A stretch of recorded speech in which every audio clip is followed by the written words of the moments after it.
আজকে এখন যে সিনেমাটা নিয়ে আলোচনা করব সেটা হচ্ছে ইট এন্ড উইথ আস। এই সিনেমাটা একটি রোমান্টিক মুভি এবং অনেকক্ষণ মানে থ্রিলার এবং অন্যান্য ধরনের সিনেমা দেখার পরে মনে হলো একটা রোমান্টিক মুভি দেখি।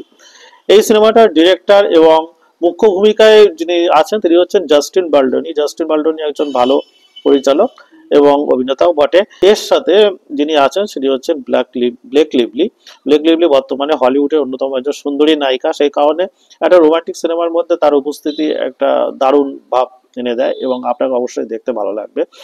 এই সিনেমাটা একজন মহিলা তার পূর্বের প্রেম এবং বর্তমানে যে টক্সিক প্রেম তার মধ্যে কষাকষি নিয়ে এবং শেষ অব্দি কোন প্রেমটা জিতবে এবং কোন দিকে সে নিজে চলে যাবে তাই নিয়ে সিনেমাটা দেখতে ভালো লাগবে। সিনেমাটোগ্রাফিও সুন্দর, সিনেমার কালার গ্রেডিয়েশন সবকিছুই ভালো এবং সিনেমার যে বিজিএম গুলো আছে, ব্যাকগ্রাউন্ড মিউজিকটাও সুন্দর। ধন্যবাদ।